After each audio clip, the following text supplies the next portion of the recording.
আসসালামু আলাইকুম ওয়া রাহমাতুল্লাহি ওয়া বারাকাতুহু। ওয়ালাইকুম আসসালাম ওয়া রাহমাতুল্লাহি ওয়া বারাকাতুহু। বন্ধুরা কেমন আছেন? আলহামদুলিল্লাহ, আপনি কেমন আছেন? আলহামদুলিল্লাহ।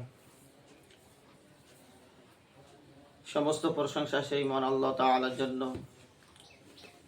যিনি আমাদেরকে গতকালের নাই আজকেও একটি গুরুত্বপূর্ণ ক্লাসের মধ্যে উপস্থিত হতে পেরেছি। সেই জন্য আল্লাহ পাক রব্বুল আলামিনের জন্য শুকরিয়া আদায় করতেছি। সকলে বলি আলহামদুলিল্লাহ। আবারও বলি আলহামদুলিল্লাহ। তারপরে পরে জনাবে মুহাম্মদুর রাসূলুল্লাহ সাল্লাল্লাহু আলাইহি ওয়াসাল্লাম, যিনি আমাদেরকে অন্ধকারের পথ থেকে আলোর পথে নিয়ে এসেছেন, সেই মহামানবের প্রতি সংক্ষিপ্ত আকারে দুরূদ পেশ করছি। সকল বলি আল্লাহুম্মা সাল্লি আলাইহি আল্লাহুম্মা বারিক আলাইহি। আল্লাহুম্মা সাল্লি আলাইহি ওয়া আল্লাহুম্মা বারিক আলাইহি। যাও বন্ধুরা, গতকালকে আলোচনা হয়েছিল কল করার পরিচয়। আজকে কি কিসের আলোচনা চলবে? তাসদিদ। কিসের? তাসদিদ। তো ভিডিওটি দেখার আগে বন্ধুরা, সম্পূর্ণ ভিডিওটি দেখে ভালো লাগলে লাইক, কমেন্ট, সাবস্ক্রাইব করুন। যাও বন্ধুরা, আমরা সামনের দিকে এগিয়ে যাই। তাসদিদ কিভাবে পড়তে হবে? তাসদিদ কোন চিহ্নটাকে বলে আমরা একটু মুখে মুখে জেনে নিই। তাসদিদ একটা চিহ্ন। কি চিহ্ন? কেউ বলে তিন ফাংরি, কেউ বলে আল্লাহ শব্দের লামের মতো, বিভিন্ন রকম বোঝানো যায়।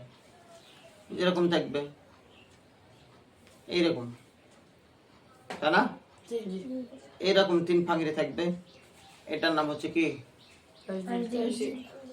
তাসদিদ। এই তাসদিদ যে হরফটার উপরে থাকবে, সে হরফটাকে দুইবার পড়তে হবে। কয়বার? দুইবার। 29টা হরফ আলিফ থেকে নিয়ে ইয়া পর্যন্ত যে হরফটার মধ্যে থাকবে, যে কোনো একটা হরফের উপরে যে হরফটার উপরে থাকবে, সে হরফটা কয়বার পড়তে হবে? দুইবার পড়তে হবে। তো কিভাবে পড়তে হবে আমরা দেখি। তানজিম নুরানী কায়দা বইয়ের 11 নম্বর পৃষ্ঠায় যাও। তাসদিদের পরিচয়ের মধ্যে প্রথম শব্দটা দিই, কাব জাল জবর কাল, লাল জবর দা। এই যে কাল দা, আসলে কার উপরে তাসদিদ আছে? লালের উপরে আছে। তাসদিদ কার উপরে আছে? এই দেখো, দালের উপরে যে চিহ্নটা দেখতে পাচ্ছেন, এই চিহ্নটার নাম হচ্ছে কি? তাসদিদ। প্রথমবার এই যে হরফটার উপর তাসদিদ আছে, তার ডান দিকে দেখতে হবে। তার ডান দিকের হরকতের সঙ্গে একবার। তাহলে লালের উপরে যেহেতু তাসদিদ আছে, তার ডান দিকে হরকত কি আছে দেখতে হবে। কার উপর আছে? কাব জবর কা আছে, আছে না? তাহলে ডান দিকের হরকতের সঙ্গে একবার, যেমন কাব জাল জবর কাল। দ্বিতীয়বার হচ্ছে নিজের হরকতের সঙ্গে, মানে যে হরফটার উপরে রয়েছে সে হরফটার উপরে একটা কি থাকবে? হরকত থাকবে।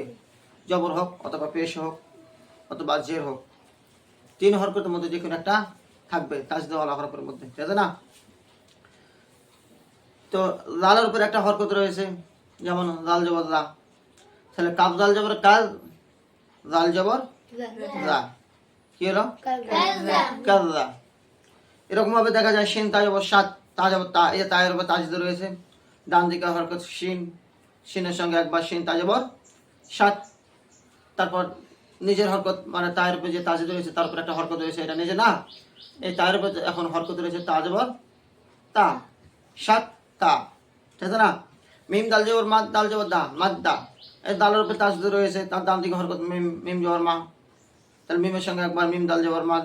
তারপর নিজের হরকত তাসদিদ ওয়ালা হরফের মধ্যে যে হরকত রয়েছে সেটা দাল জবর দা। এভাবে বিভিন্ন ধরনের কি দেওয়া যেতে পারে? মেথাল দেওয়া যেতে পারে। কালদা, মাদ্দা, হুদ্দি, কুদ্দি, সুজ্জি, বিভিন্ন রকম মেথাল দেওয়া যেতে পারে। এভাবে আমাদেরকে কি করতে হবে? তাসদিদের পরিচয় শিখে নিতে হবে। চিহ্নটা দেখা রাখবে, তারপর কাকে কাকে ধরবে এই কথার মাধ্যমে ভালোভাবে শুনলেই পাওয়া যাবে। যাই হোক বন্ধুরা, আমরা ইউটিউবে যেগুলো আলোচনা করেছি সেগুলো আমরা কীভাবে কতটুকু বুঝেছি তা আমরা কি প্র্যাকটিক্যাল আমরা বুঝে নিই। আমি বলবো তোমার উত্তর দিবেন। এর মধ্যে আমি ধরবো কলকলা ধরতে পারি, যজমালা ধরতে পারি, তারপর তানবিন ধরতে পারি, হরকত ধরতে পারি। এই কয়টা পড়া হয়েছে না, এই কয়টা আমরা যে কোনো একটা প্রশ্ন করতে পারি।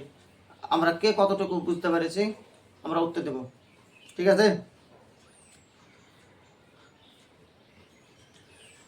এই কাল্লা লাল জবরদা, এই কি কায়দা? এটা হরকত। কি কারণে? এক জোর পাওয়ার কারণে। আর কাদ্দা দুটা মিলে তাসদিদ ওয়ালা হরফ। কাব দাল জবর কাল, লাল জবর যা, কাল্লা। তাহলে কাল্লা, তাই না? কাব দাল জবর কাল, লাল জবর যা, কাল্লা। এটা তাসদিদ ওয়ালা হরফ। আরো ধরতে পারি তোমার সাকো, সিন। সাকো কি কায়দা? সাকো কি কায়দা? কলকলা। কি কারণে? কি কারণে?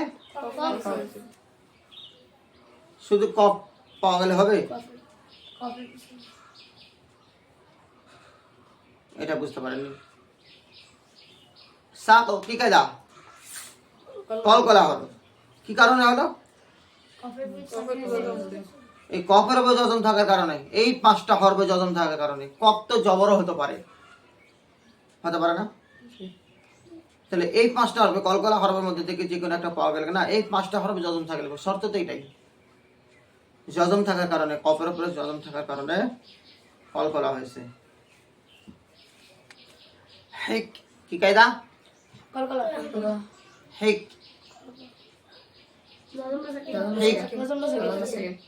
যজমওয়ালা হরফ। হেক হেকমা। এই হেক ও মা কইতে গেলে তো কফ আসতো। হেকমা পড়েননি? যজমের পরিচয়ের মধ্যে পড়েননি? হেকমা। কি কায়দা? যজমওয়ালা হরফ। সা কি কায়দা? এভাবে জানতে হবে। তারপর কোন কি কায়দা? মিস কোন। কোন কি কায়দা? তানবিন। কি কারণে? দুই জবর থাকার কারণে। নি কি কায়দা? যজমওয়ালা হরফ। কি কারণে?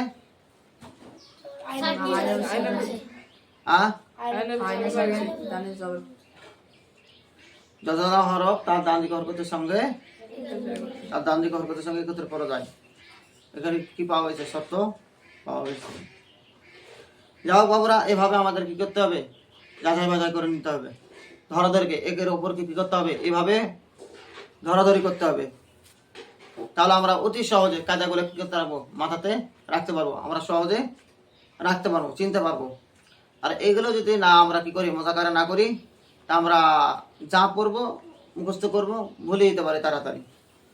আর যখনই মুযাকারা করবো তখন আমরা কি করবো? সহজ পদ্ধতিতে এগুলো জানতে পারবো, কায়দা খাটাতে পারবো। যাই হোক, আমরা এখান থেকে ক্লাস শেষ করতেছি। তাসদিদের পরিচয় বা ক্লাস শেষ করছি। আসসালামু আলাইকুম ওয়া রাহমাতুল্লাহি ওয়া বারাকাতুহু।